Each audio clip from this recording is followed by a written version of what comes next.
my father said, yeah, you can make your choice, but if I were you, I would study law. And my father said, oh, if you study mechanical engineering, you will forever be employee of this company. No. It's in crypto. There will be this little voice in your mind. You are going to be rich before you turn 25.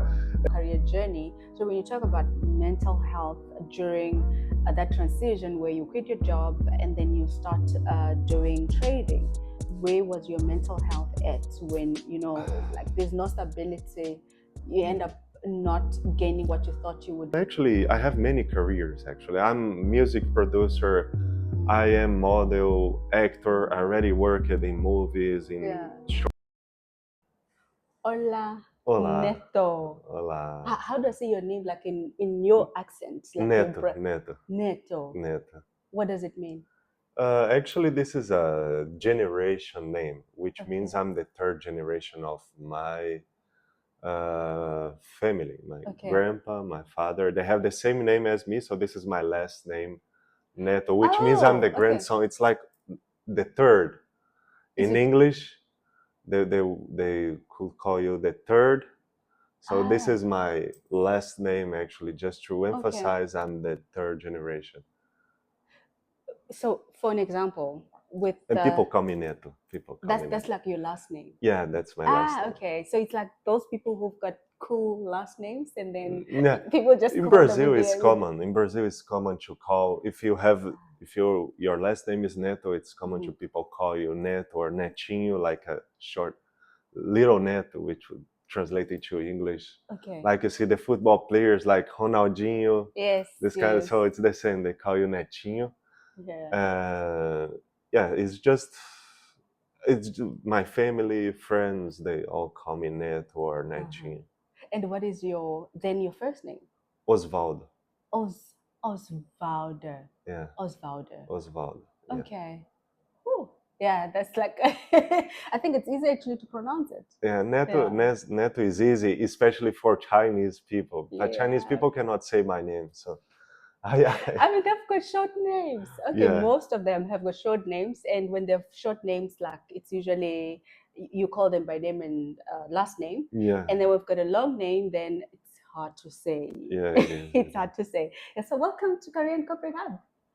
Welcome to Career and Corporate Hub. Oh, thank you very much. Thank you. I'm very happy to have this opportunity to participate in your podcast, which is my first experience. Yes, and you're representing Brazil, by the way. Yeah, of course. Yeah, so when I saw you at, we met at Latino. Latina? Brazilian Latina. Latina, yes, a Brazilian restaurant. Brazilian barbecue restaurant. Yes. Very authentic food. Yes, it's actually one of the best barbecue restaurants. Yes. We're giving, I think I'll beep it out because no promotional. No. Yeah, but it is, I think, from it for me, living in China, I've missed to have like that type of meat. And when I go to Latino, it gives me like it has like a feeling of being at home. That's one of the negative sides of living in China. It's really difficult to eat good quality meat. Yeah, in China, really difficult. I think also just the taste, because you need to have have acquired their taste, when you like eating their meat. But so welcome. I'm so excited to be having this discussion with you.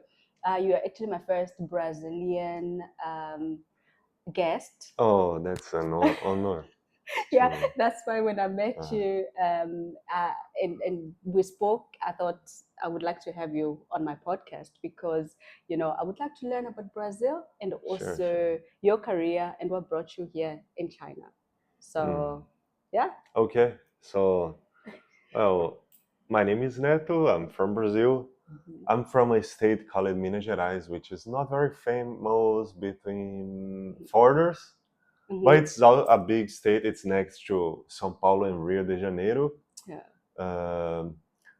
And I'm a lawyer in my country. I have a bachelor in laws and also a postgraduate degree. In Brazil, we have this kind of degree which is very popular. It's like a professional postgraduate degree. Okay. In what? tax law. So I'm a Okay. tax lawyer in Brazil. Okay. And during my bachelor degree, I was studying law, and I was not really sure about which field of law I could work with. Okay, because you've got taxation, you've got Yeah, so many, please mention so just many. few. Yeah, so many. Criminal law, Yes. family law, civil Yes. law, contract law. Mm-hmm. Yeah, so it's so many possibilities. I actually also took a contract law course from Harvard X, the online teaching classes from Harvard Law School in the USA. Okay. Yeah. To teach law. Yeah, no, to learn about contract law. Okay. Law. Okay. So yeah, it's also one of my specializations, the contract law. Yeah.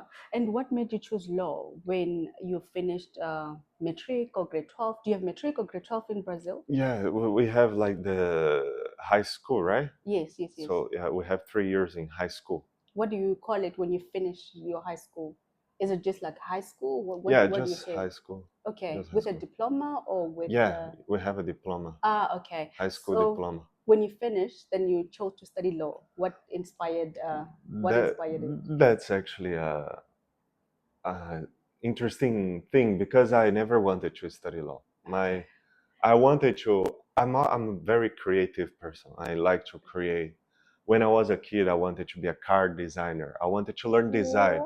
So when I was in high school, I told my father, "Hey, Dad, I want to maybe start studying mechanical engineering, and then learn design, because I want to be a car designer." That's what I studied. I studied mechanical engineering. Yeah, that's amazing. That's amazing. So yeah, I was planning to do that, and my father said, "Yeah, you can make your choice, but if I were you, I would study law." No. But you can choose. He said like that.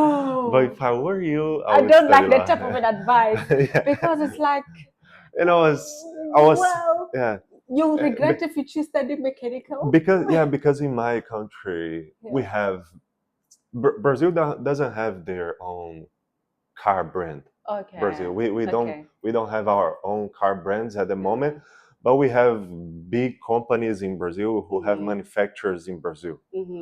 So yeah, we don't want to make promotion. So in my state, we have a big company, and my father said, "Oh, if you study mechanical engineering, you will forever be employee of this company. No. While if you study law, you can have your law firm, you can make money by yourself, this kind of thing." So I said, "Okay, let me listen to my father." What did he study? My father is a businessman. My family is owns a business. Yeah. So yeah, my father said I was going to be I will forever be an employee of manufacturing. Then I was 17 years old. So when we are 17, we don't know much about life. So I said I will listen to my father. I will take his advice. And then I started learning law. I like law. I like law actually. It doesn't mean that I don't like law. When I was about to graduate, maybe in my last year of university, I still didn't know which field of law I was going to follow. My father also advising me, "Oh, you should be a tax lawyer, because tax lawyers can make a lot of money in Brazil," which is actually true. It's a good career in Brazil to be a tax lawyer. It's a good field of law. And your father did not study law? No, he's in he didn't. business. Maybe he wanted you to do like his like business taxation. No. Yeah. No, that's not necessarily what he wanted. But yeah, I learned tax law, but I wanted to find something that I could really identify myself. Because I was already growing up, so we have we develop our personality and so on. Actually, my father also advised me about he told me I should learn Chinese, because China was developing a lot. And I said, okay. But I didn't actually have time to learn Chinese, because My high school was very hard. I studied a lot. During my bachelor, I also study a lot. Then we have the bar exam in Brazil. You have to pass the bar exam after you get your bachelor degree. So I also study for my bar exam. I passed the bar. That's after your law degree. You have... In Brazil, you can take the bar exam in your last year of bachelor degree. Okay. But if you take the bar exam and you pass the bar exam, but you don't graduate within 1 year, then you need to take another exam because it's only valid for 1 year. But what is a bar exam? The lawyer exam. Okay. If you want to be a lawyer in Brazil, you need to have a license. Okay. To get the license, the lawyer ID, you take the law exam. Where you get admitted into the law, into high court, I think. Is that the one? Yeah, it's when you will be when we will be qualified to be a lawyer in Brazil, to practice law in Brazil. And you will be registered in the Brazil Bar Association, the associations of lawyers in Brazil. I see. So in South Africa, to get a registration as a lawyer. In South Africa, you go to law school. My South African people, I hope I'm saying this right because I've interviewed an attorney. So you go to you do your degree, and then after completing your degree, you go to law school. I think for like a year or 6 months, and then you write your exam. That's when you get admitted as an attorney, where you can practice law. So that's like something like that, right? That you don't just practice with your degree, because a lot of people think that. You can. Before I had the interview, I actually thought that you go to study law, you get your bachelor, and then you practice. No. I thought. I heard it's expensive. Actually, is it also expensive in Brazil? You mean the bar exams? Like the in Brazil is not very expensive. I actually don't really remember how much was that, but it's not expensive. No, it's just not expensive. Not expensive. Okay. It's not expensive. It's just difficult to pass. I think the acceptance rate in Brazil is like 30% or less. No. Okay. It's 30% or less the acceptance rate of the bar exam. So yeah, I always study a lot, and I wanted just to try. I said, I need to feel how is the bar exam, and I was in my last year of the bachelor degree, so we can already take the bar exam. And in the beginning of this last year, I took the bar exam and I passed it. Oh, that's nice. So when I graduated, I was already a lawyer. Okay. Yeah. Okay. And now graduating, you went and studied tax law. Tax law. After my graduation, after my graduation, my bachelor degree, my undergraduate, I went to study tax law. Okay. And have you ever practiced in Brazil as a lawyer? I did. Okay. For how long? Actually, during my bachelor, I already started working in legal department of a company. Okay. And I worked for around 6 years. And after after the 6 years working in the legal department, I already got my bachelor degree at that time. I was already a lawyer. So I quit that job, and it was during the COVID, actually. It was during the COVID. I graduated in 2019, my bachelor, in the end of 2019, in December. And 2020, I was already a lawyer. And then I started taking my postgraduate degree in tax law, which ended up being 100% remote because of the COVID at that time. And I also started working with different things because I wanted to experience new things, not only associated to law. So I started to learn finance, and I learned it for 1 year, around 1 year, and I started trading cryptocurrency. I went for the cryptocurrency market. I was doing some different kinds of trade, actually. Day trade, like some very short trades, scalp, very fast trading, and I learned a lot from the market. So do you still do it now? Now I'm not a trader at the moment, because if you want to be a trader, you need to dedicate a lot of attention to that market, especially for cryptocurrency, because the market prices, they change too much in a very short period of time, and you need to dedicate a lot of attention to that. At that time, I was trading around 18 hours per day. Wow. It was When were very you toxic. sleeping? No, I was sleeping in front of the So computer. you are working, you're trading, you're studying. Yeah, I quit my job at that Okay. time. I was not working Yeah. in the legal department anymore. Okay. Okay. So I was trading around 18 hours a day. It was a very That's a lot. it was a good experience, but I think it was not being good for my mental Oh health. my gosh. Yeah. How much money did you make? I'm just like thinking, 18 hours, you're It expecting to It make a depends. lot of money? It depends, because I was young, and a little voice in my mind said, "You're going to be rich before you turn 25 years old." Yeah. The crypto market is dangerous, because when you start succeeding with the trades in crypto, there will be this little voice in your mind. You're going to be rich before you turn 25. And the thing is, with the first thing, the most important, I think, in the crypto market is not to make money, is to don't lose money. And you need to do a very good risk management with your money. No matter how much you spend, the risk management should be very good. And I knew how to do risk management. Actually, I learned all the good strategies for risk management. However, this little voice made me become a little bit greedy. So this is when the crypto market starts to get a little bit dangerous.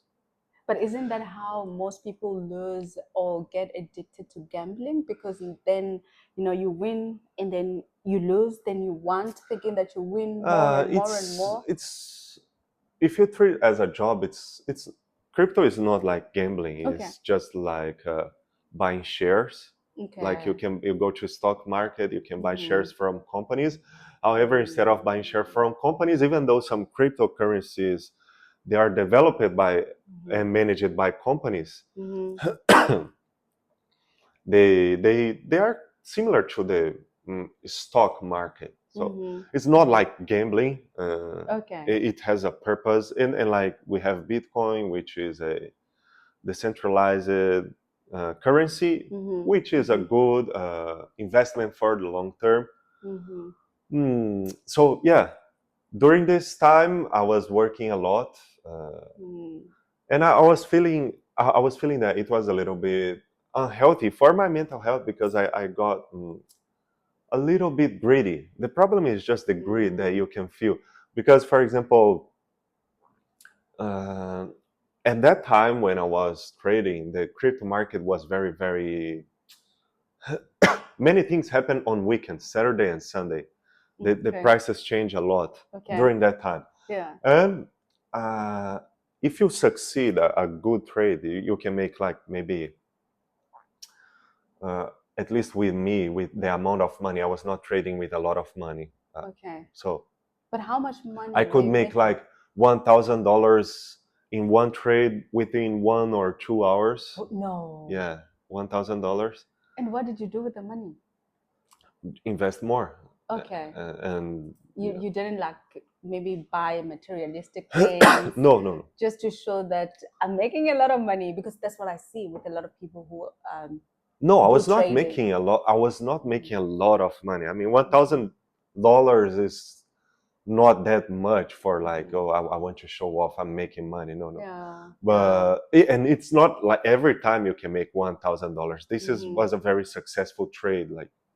But because, as I said, on weekends the price of Bitcoin, because Bitcoin actually gives the rules for the whole market. So every other crypto is a little bit connected to Bitcoin price. So if Bitcoin is going up, the other cryptocurrencies, they will follow Bitcoin.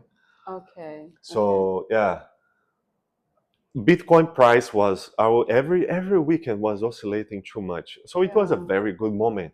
So on weekend, like on Sunday, for example, I could make maybe $1,000 with one trade, like in 2 or 3 hours. So which is very good. During the weeks, with a successful trade, maybe per day I make like $200, 150, 300 per day, something like that. So the problem is that little voice that I told you in my mind that said, you are going to be rich before you turn 25 years old. Yes. So at one beautiful day, the Bitcoin price was very was a little bit high, and it was very obvious that the price was going down. But because when you do the trade, this kind of trade, I was trading, doing leverage trading, which is like when you borrow money from the exchange, you use an exchange and you borrow some money from them, and you can use as yours for trading. So when you have the profit, you make more money. Yeah. The profit is higher because you are borrowing money, you are using more money to trade. So I was actually trading, most of my trades, they were with $200, $1,000 was the highest amount that I would put in one trade. But when you do the leverage, you can multiply this amount of money by 20, 30, 40 times. The higher, the lower, the riskier is the transaction, and the lower is the stop loss margin that you have if you make a mistake. So the safe way of trading crypto is if you do leverage trading. And also the stock market, I believe. I never tried stock, actually, only crypto. But if you want to have a safe, because you can calculate you can predict if you make money, how much you can make, and if you lose, how much are you comfortable to lose. This is how every trade works with stock and with crypto. So you need to have a margin to calculate your your loss. But I started to become very greedy, and when I started to trade with a very high leverage, which doesn't give me a margin to put my stop loss. So it's like you cannot make mistakes, basically. If you make mistakes, then you just lose all the money you put in that trade. And is that what happened? Like you ended up losing everything? Yeah, the thing is, I was doing pretty well, but one day, and when you do leverage trading, you can make money when the Bitcoin price go up and also when it go down. You can make money in both situations, going up or going down. So one day it was very obvious for me that Bitcoin price was going down in very, very, very, very bad way. So I said, maybe today I can invest double all my money. So I put all my money in that trade. The thing that especially happened exactly in that situation was that the market, the Bitcoin, the crypto market is actually manipulated the prices. The big investors, they can manipulate the price of the cryptocurrencies. They can make the price go up and down, and they are also taking the liquidity from that market. So usually the crypto market works like this. While the rich people are making money, the people who don't have much money, they are losing money for the rich people.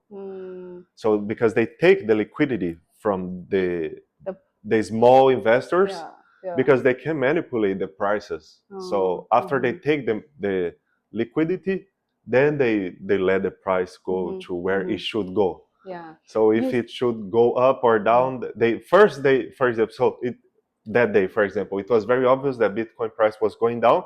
But first they make the price go up, up, up, and then they liquid it. They will take the liquidity from every small investor. Sometimes even big investors, they will also lose money, of course, but they will take all the liquidity and then they put the price down. So they make money up and down.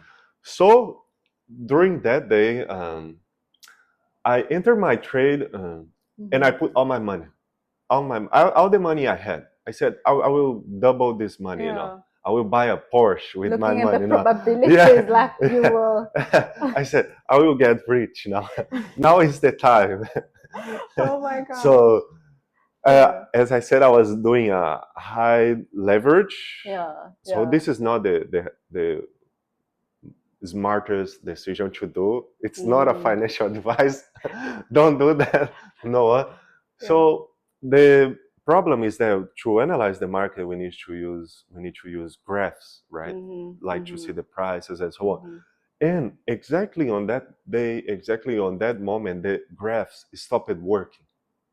For somehow. Was it after you invested or? Yeah, after no. After exactly on the day I put all my money in that trade. No. And the graphs started working. So it's the same as being blind. You cannot know what's going on with the market anymore. And I just see my I just see all my money in that transaction. I said, okay, I will try to be calm. I will just. But if the graph is not working and you want to withdraw, are you able to withdraw? No. This is the beautiful part, because I was using a high leverage, so I didn't have a stop loss place. So the price started going up, and if I withdraw, I will lose a lot of money. And the price just keep going up, and my transaction was saying that the price will go down, but the price started going up, up, and if it reach at some point, I will lose all my money. I just saw the price going up, and my money was like minus 20%, minus 30%, no, minus 40%, minus 60%. You're looking at it. And I was looking and thinking, yeah, that's. Would it recover? The thing is that this was like midnight in Brazil, and I waited until 3 a.m. Yeah. But the graph still didn't work.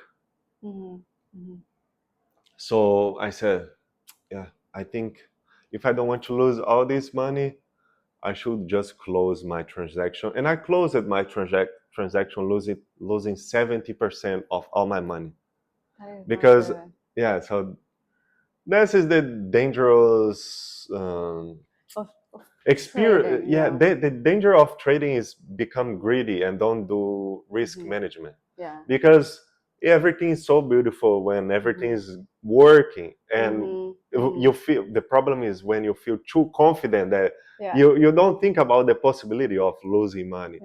So this was I was not a very mature person, I think, to trade crypto, because you need to have a very good mental health. You need to develop your maturity. But I would like to understand also, you spoke about your mental health. I mean, this is what a lot of people experience during their career navigation or career journey. So when you talk about mental health during that transition where you quit your job and then you start doing trading, where was your mental health at when, like there's no stability, you end up not gaining what you thought you would gain? Yeah, the problem is that when we graduate, we have a lot of expectations about our career, but when we see the market, we feel, at least in Brazil at that time, I was feeling, I'm not very happy to be a lawyer,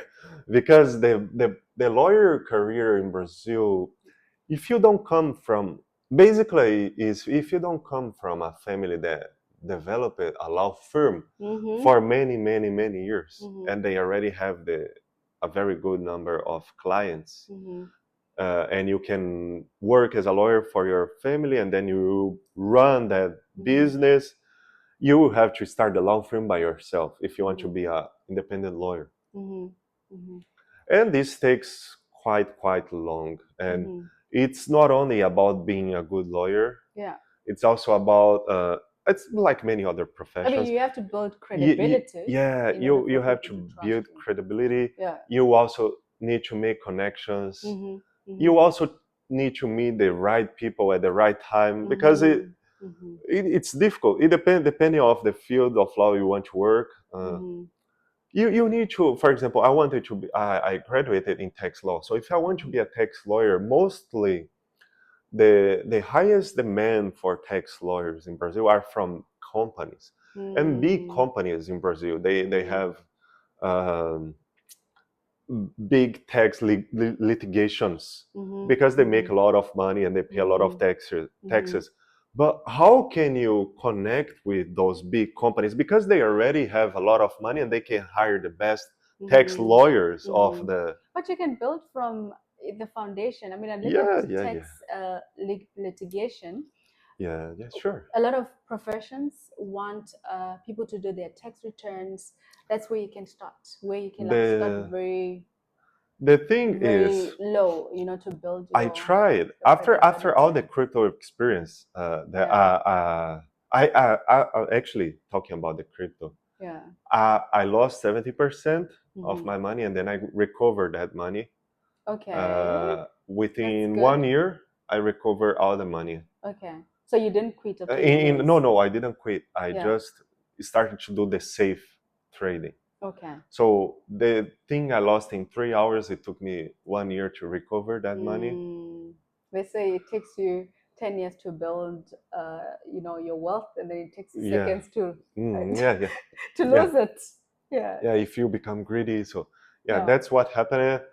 Then I recovered that money. Mhm. I stay a little bit away from the crypto market. I keep some purchases from Bitcoin, but after a while, I also sold everything.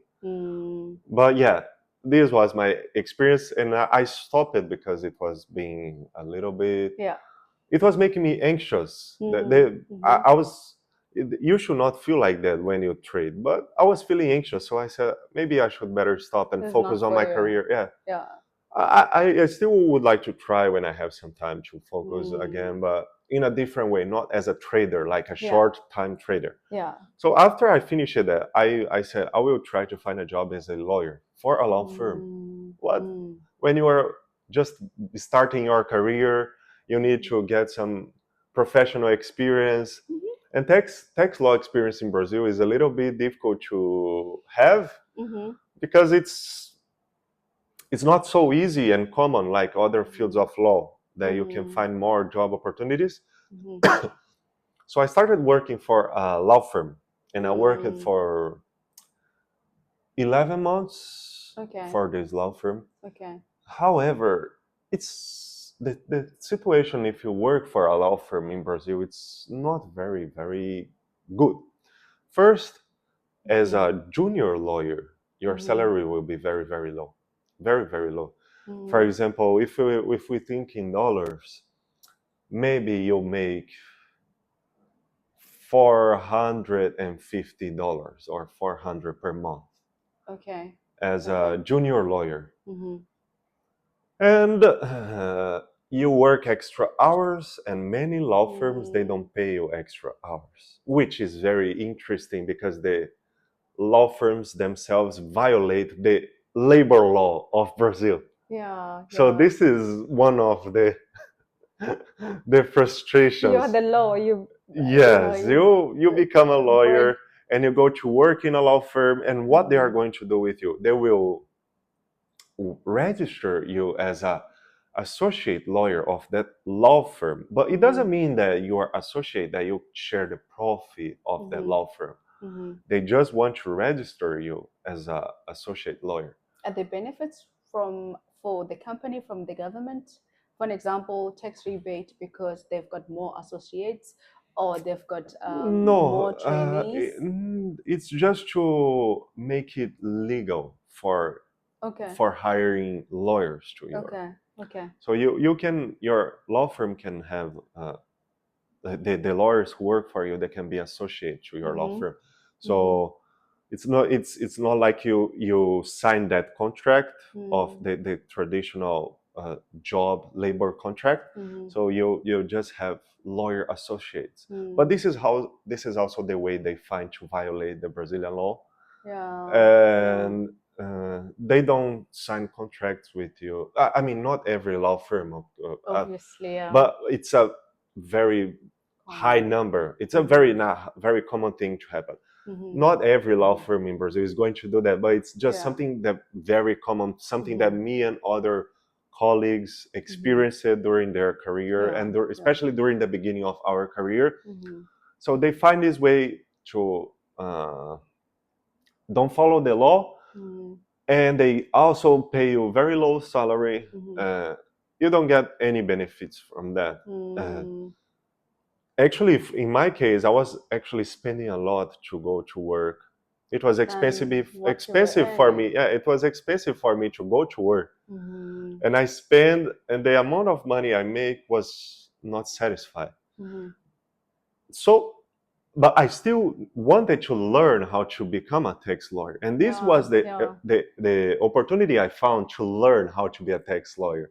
So I worked like that after for 11 months, and then I was already planning to come to China, because this is how my life in China started, from trying to make money from crypto and then working as tax lawyer, because I was doing some, after my father told me about learning Chinese. My biggest interest during my whole bachelor degree was international law. It was the major I loved it the most during my bachelor studies. And I started open my eyes to China and during some research. Before we get more to China, I would also like to understand, in Brazil, you do, I think the language is Portuguese. Yeah, we speak Portuguese. So where did you learn English? Do you also do it in school? In Brazil, the English learning is not very good. We can say that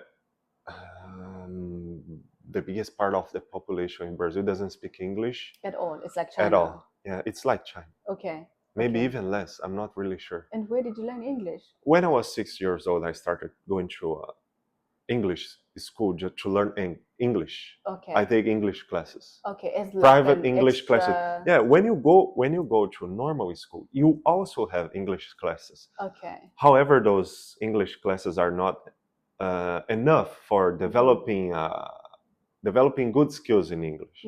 So that's what happens with most of the Brazilians. If they just go to normal school, I want to learn English. So I'm going to school and I'm learning English here.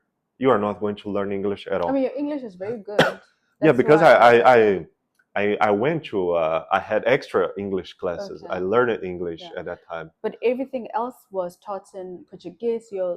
My school, all the schools in Brazil, if you don't go to international school, there are those kind of international schools that your kids will be taught in English, but they are like,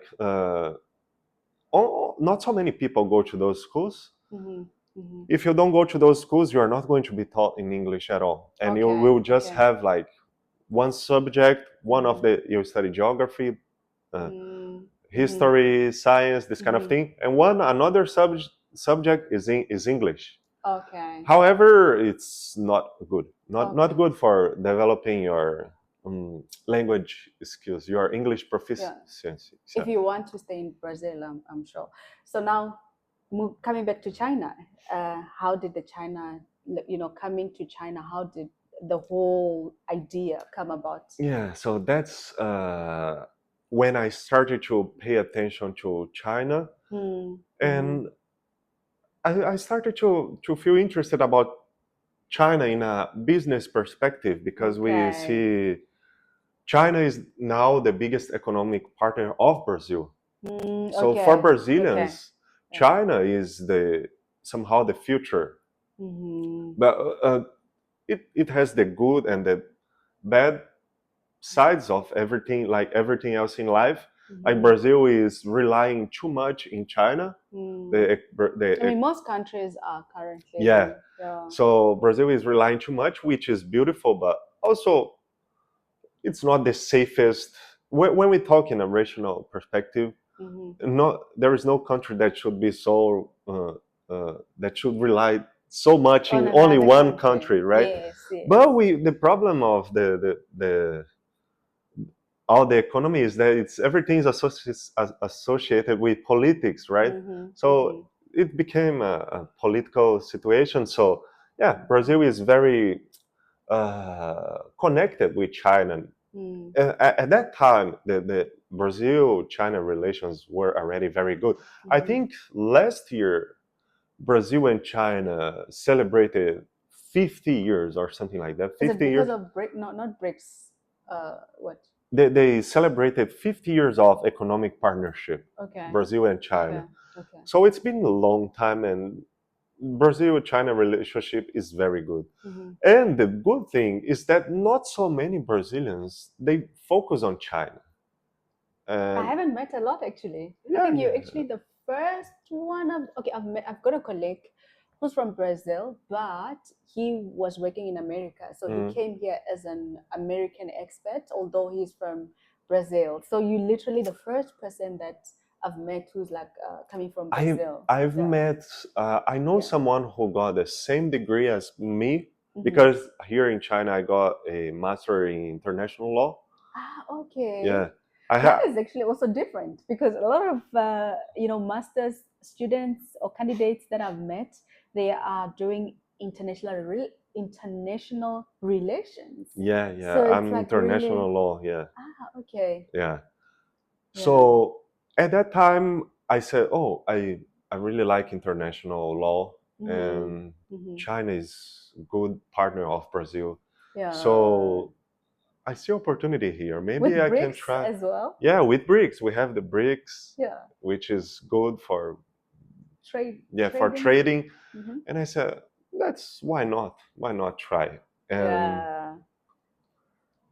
then I started to develop this idea and do some research about Chinese universities, where how could I come to China, because after everything I experienced, my career goal became, oh, I want to act as a broker, help Brazilian companies and Chinese companies to negotiate, help Brazilian companies to import products from China or export to China. So I started to develop this interest about China. I set as my career goal. But to do this, I should find a way to come to China somehow, right? Because you cannot just wake up and say, "Oh, I want to go to China tomorrow." So yeah, Not at all. Yeah. I want to cross the world, go to the other side of the world, and I want to make my living there in China. So I said, what can I do to go to China? Yeah. Yeah. So I found this master program from the best law university in China. And I said, oh, that's amazing. I can try to get a master degree, which is going to be good for my diploma, for my law career, and I can go to China. I will have the experience to connect with Chinese, make networking, meet people from different backgrounds, also the foreigners, know how the foreigners are doing their business, doing their life here in China. So I said, that's this became my life goal. You know, when you talk about trading, I wanted to say that it sounds like you're very much like you want to see results now. But now, when you talk about like the relationship about trading countries, studying international law now, master's degree, so now it's like there is that long term thinking. Yeah. I have, because I think the society nowadays, we are used to have everything very fast. True. And we feel, when we graduate, we will feel anxious. We will want to have results from our career very fast. So this was, after I got my bachelor degree, this was very difficult for me, because the market, especially because of COVID at that time, the market was like the worst at that time. You cannot find jobs. You don't have. So I was feeling anxious. You feel Talking nervous. about the market, how is the unemployment rate in Brazil? Is it? I mean, looking at South Africa, unemployment rate is like very high, almost 50%. Unemployment. I don't know how much we can search now if you don't mind. I can Okay. just research on AI and then we can. Okay. We okay. can just Yeah, we can just do it. just because I didn't. It's not a research that I did to have like a. Maybe it's not like good... so big. No, it is. Really? It is big. It is big. It is Okay. big. Let's just ask AI. So we can just have just to have some data. Yeah. Because when you are in countries where the unemployment rate is very high, after graduating, you are bound to become anxious because you see all these people who graduated and they're not getting employment. Yeah, and that's what happened with me, especially during the pandemic. Yes. Let me just find it here.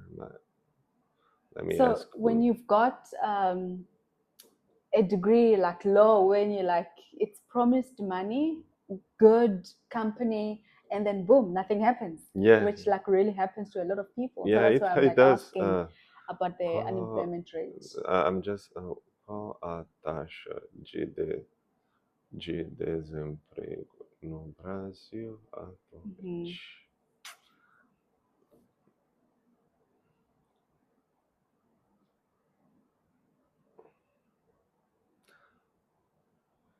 6.6%.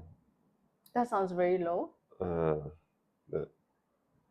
There's something wrong with it. I want more details. Yeah, that sounds very low, like quite normal. But when you get to the two figures, it's definitely high. Yeah, so we have like 7.3 million people unemployed and 100 million employed. Okay. Hmm. Okay. It's It's fairly low. Yeah. It's fairly low. So yeah. But at the same time, as a graduate, you also It want doesn't. to It get doesn't. into Yeah. like It doesn't mean it's easy to find a job. That's the point. Yeah, that's true. That's the point. It doesn't Yeah. mean it's easy to find a job Yes. in your career. Yeah. In your field. Mhm. You see, I know about South Africa. And how is the unemployment rate there? It's almost 50%. 50%. Yes. Oh my. And that's including the graduates. Oh. Like people who've got degrees in law, in medicine, in engineering, in teaching, in all fields. Like that's how bad it is. You find qualified doctors striking because they can't find employment. Yeah. So that's how bad it is. When I graduated, I could not find a job as a lawyer. I could not find it. For how long? I searched for a job almost 1 year. No. Yeah. What? That is long. Yeah, for And almost where was 1 your year. mind at? Where was your your So mental? it was when I was trading crypto. I was trading crypto and trying to find a job as well. But yeah, and then I stayed for one. But the biggest problem, it was also the COVID, right? It was not a normal life situation. Yeah. It also affected the market. It also affected our mental health because everyone was affected. Everyone a lot of companies were feeling restructuring. So it was a very terrible moment. Yeah. And I was just thinking, oh, what about my career, right? When I will make money. So I was trying to, and crypto market opened that possibility. You can do at home. You can. You don't need to have a job. You just need to learn and study finance to trade crypto. So that's why I started trading crypto actually.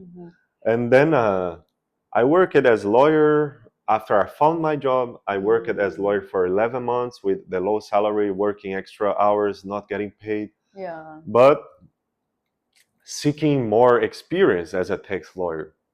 Because I wanted to learn how to be a tax lawyer. Yeah, definitely. But at that time, I was also thinking about China. Yeah. I could not come to China because of the COVID as well, because China didn't allow foreigners to come, right? For a long, long time. Even after the COVID was over, the COVID in Brazil was really bad. So, yeah, I worked for the law firm. And after I learned a little bit about my career, I said, I want to quit because It's terrible. It's terrible. The low payment combined with the pressure from the boss, combined with the extra hours not getting paid. They always want you to work extra hours like if you're doing a favor for them, or like if you're obligated to work extra hours without getting paid. So I quit, and I wanted to I started to focus more in China. And then it was when I found a good opportunity to save some money, uh, because I was going to sponsor myself to come to China. Really? Yeah, I tried to apply for the Chinese scholarship, the CSC, during the COVID, and I didn't get that scholarship. I'm not sure if it was because of the COVID or what, but I didn't get a scholarship. So I still wanted to come to China. So the only thing I should do was sponsor myself. So I found a job to provide services for a AI company in the United States, online job. Okay. And I had a relative also doing this job, and he said, "Oh, I'm doing this job. You want to make some money? You can have a try." So we opened a company in Brazil to provide services for this AI company. It was doing pretty well because the payments were per hour, like the very American style. And we could work as much hours as we wanted. Are you comfortable to share like what type of service you're offering, and also like an hour, how much you were making? This was around the first job I started doing in that company was data entry. I was working as data entry for that company. Were you analyzing data in Yes. Brazil? Yeah, for a USA company. Why they do that? Because the salaries in Brazil are lower. Okay. And the company itself, the CEO was American Brazilian, I think. He has Brazilian parents, something like that, or mother or father Brazilian. And they already know that Brazil has lower salary. So all their company, almost everything from that company related to the data was being provided, the services in Brazil. Okay. But what type of data? It's like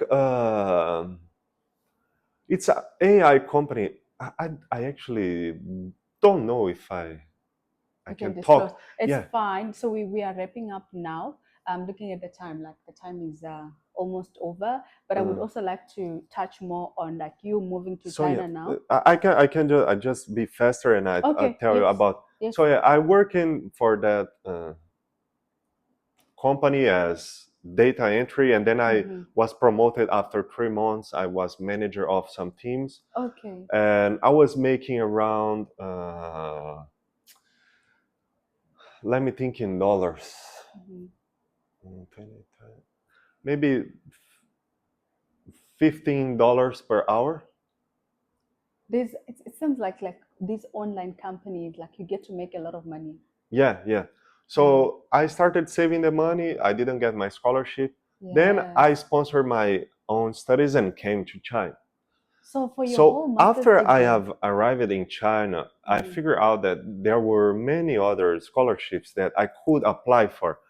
So I applied for the Beijing scholarship, which is the local scholarship, and then they refunded me that money. The money I paid. This discussion. Yeah. Because a lot of people are restricted to study abroad because they feel like, okay, I've applied for the scholarship and now I've been rejected, or I couldn't get any scholarship, and then they decide not to go. And then now you give it a shot after saving. So yeah, after I arrived here, my university itself, the staff told me, "Oh, you can try another scholarship. You can try this Beijing scholarship. We can help you with the application, and maybe you will be refunded by your tuition fee." Wow. So that's what happened. Yeah. Then it was very good for me because as a student, you cannot have a job in China. So all the money I spent, I got refunded from the Beijing scholarship. Yes. So now Yeah, after 2 years, I'm actually I have many careers actually. I'm music producer. I am model, actor. I already worked in movies, in short You can series. see with your style that Yeah, you are a model. I tried many things. I'm also DJ. I do everything besides the law career. Yeah.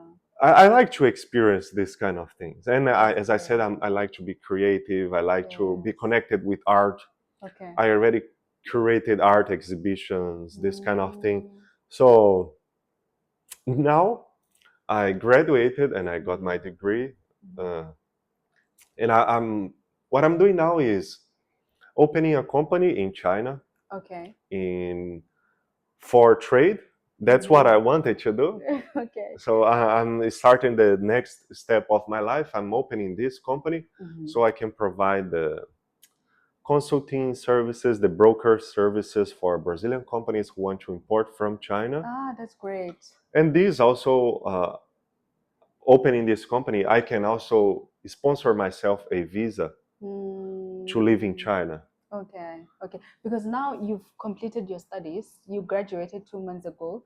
Uh, how are you still in China? Are you still under the like student My student visa? visa now, yeah. Okay, Student visa. okay. And after your masters, do you still need to do some sort of like bar exam in order for you to like practice as a broker, or No, no, it's no, it's not still fine? necessary. Okay. No, I'm opening the trade company. Mm-hmm. Mm-hmm. So the company itself is to provide broker services. What type of broker services? Like Any company in Brazil that okay. wants to import products from China, Mm-hmm. unless if it's a specific product that requires some specific permission. I don't Mm-hmm. know Mm-hmm. what kind of Maybe do you have an product. example so that if somebody from Brazil who would like to trade in China, then can understand that you are, like you could service them? Do you have like an example, You mean like what the kind? type of brokerage that you'll be doing or the service Well, that you'll be doing? because as I said, Brazil and China they have a Mm-hmm. strong relationship. So many companies in Brazil they seek to import products from China for the lower cost. Okay. So we Okay. can import anything from China Okay. because my Okay. services here will be find the suppliers Okay. Okay. I and see. put these two companies Mm-hmm. in touch with each other and Mm-hmm. assist them with the legal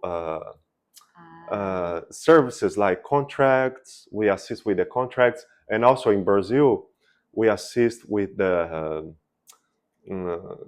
clearance. How to say? I forgot the word. I forgot the word. Say it in Portuguese. No, no, the alfândega, Okay. Oh, the clear customs. custom Yeah, clearance. Yeah. customs clearance. Yes. Yeah, Yes. we assist in custom clearance in Brazil. So Okay. it's like it's to provide the complete assistance Mm-hmm. for any company from Brazil Mm. that wants to import products from China. We Okay. also can study the costs, Mm-hmm. like to plan the how much you're going to spend for importing. Does it worth spending Mm-hmm. importing from China? Does it Mm-hmm. really worth, and how much you should spend to actually make Mm-hmm. it worth, right? Okay. So we make this whole study. We Mm-hmm. make tax planning for them since I'm a tax lawyer, and I also have Ah. some colleagues in Brazil. We Mm-hmm. cooperate with this kind of tax law and accounting service.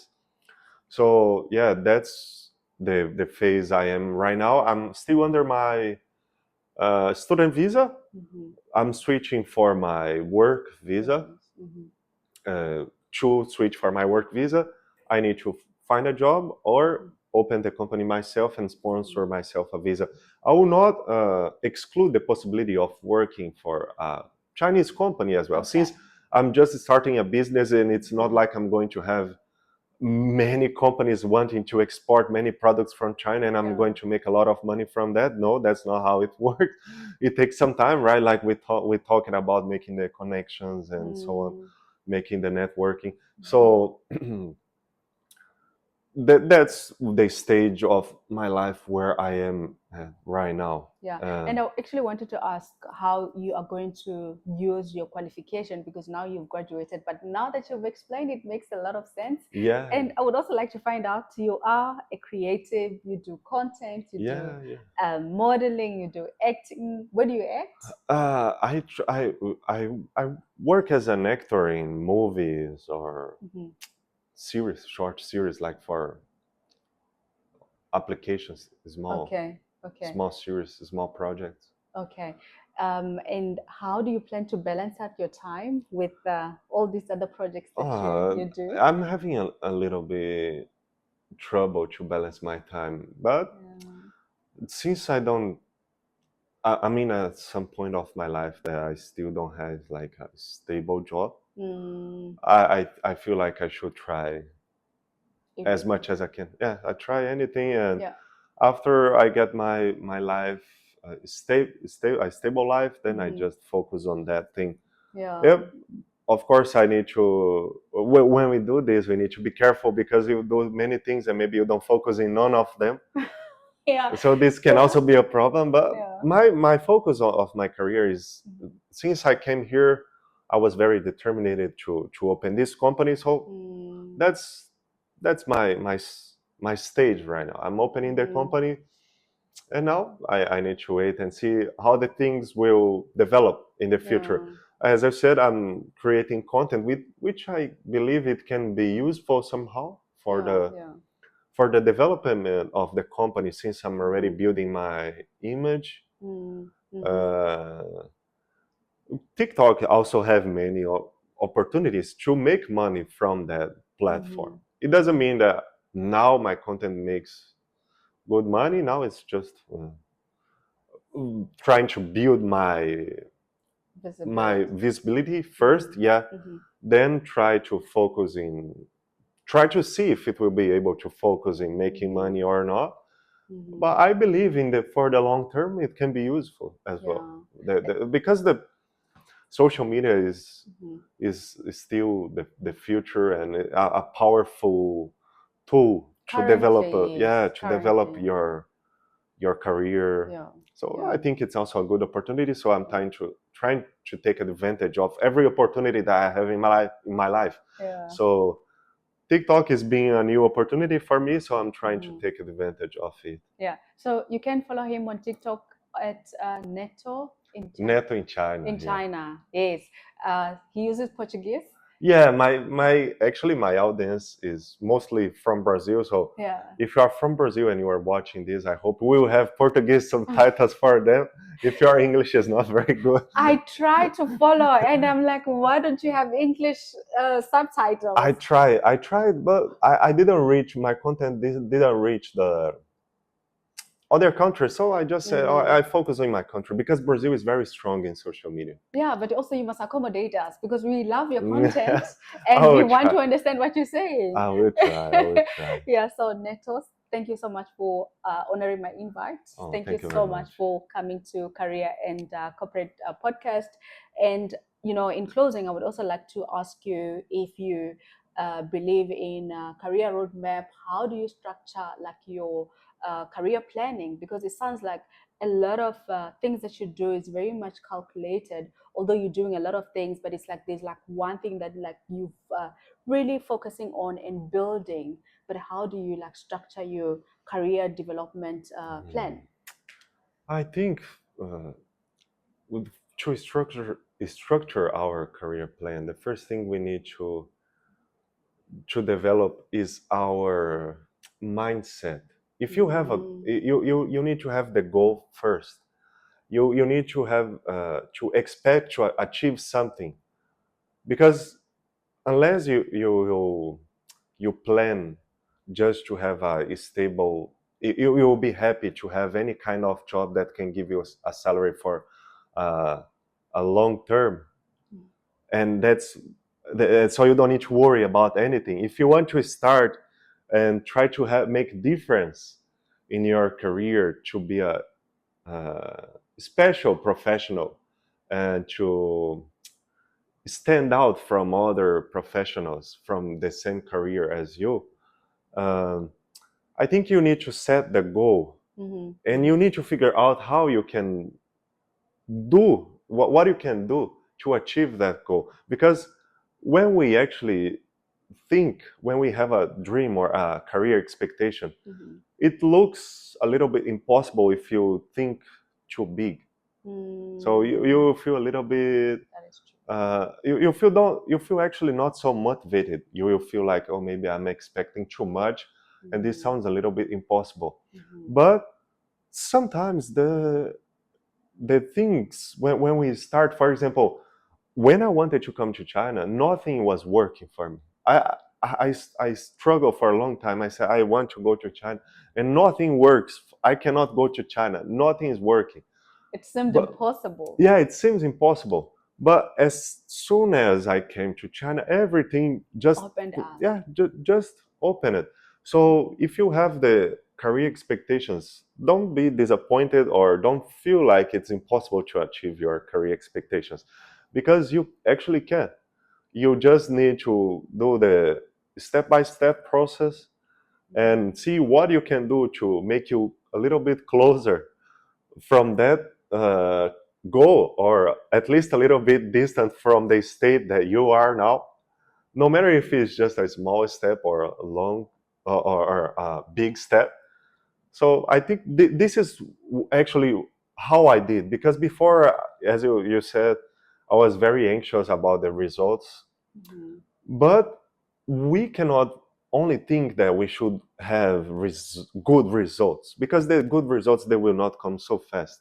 From my perspective, from what I experienced during this whole time planning to come to China, trading crypto, living all this, it was very, very intense, I think.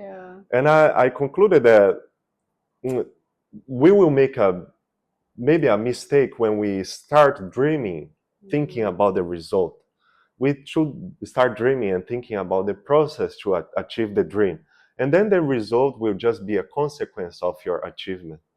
So this is what I learned from all this. That is a great advice. Yeah, this is what I learned, and it's working for me. Yeah, it's working. Look And at where you are now. Yeah, and as I said, I was working and everything achieving by my own job. So it's not like, oh, I'm getting help. So I just focus on the process, and now everything else will fall into place. Step by step, it works. And you know what? This is the reason why I started Career and Corporate Hub, because I realized that when you look at people that are at the top, we don't think of all the hardships that they went through. We only look at them having achieved, the results, or being at the top, and we feel like they never faced any hardships. And now it becomes so not easy to understand that, or rather to see us being able to achieve what they have. And anything is possible as long as you put your mind to it and you allow the process to play out itself. Then everything would fall into place. And in closing, I would like you to say words of advice in Portuguese. My advice in Portuguese? Yes. O meu conselho para as pessoas aí do Brasil, para os falantes de português, seria que, se vocês têm um sonho ou um objetivo de carreira, não fiquem tão presos ao resultado, caso esse sonho se pareça distante, mas analise o que você pode fazer, quais são os passos que você pode seguir para chegar mais próximo do seu objetivo, mesmo que ainda pareça muito distante. Por mais que você ainda não tenha os resultados que você espere, não é impossível e você pode sempre alcançar os seus objetivos. É assim que eu estou fazendo com a minha carreira atualmente. Gracias, Neto. Thank you. Gracias is Spanish. Oh, how do I say it in Portuguese? Obrigada. Yeah, I know obrigada. I know the word. What did I say? Okay, let's repeat that. Obrigada, Neto. Thank you. Obrigado. Oh, obrigado, Chico. It's such a big song in South Africa. There's a song like Obrigado. Oh, really? So yeah, in South Africa. So I know obrigado. Oh my gosh. Thank you so much for coming. Thank you. It was really lovely to have this conversation with you. Definitely from every episode that I get into, or every conversation that I get into, I learn a lot. And from this, I also learned a lot. So thank you so much again for thank you very honoring much. the Thank you very invite. much. Yeah. So colleagues, thank you so much for tuning in. If you are new here, please do make sure that you subscribe and join into more conversation, interviewing people from different countries. And if you are coming back, you are a colleague here, thank you so much for showing us the support. And please don't forget to like, to boost the algorithm, and also, to get you the guests that you would really like to see in this channel. And if you want to get in touch with Neto, please do let me know. I will send you his contact details if you want to know how, you can also find yourself in China studying international law. So thank you so much again for tuning in. See you next time. Thank you very much. Bye Bye bye. bye.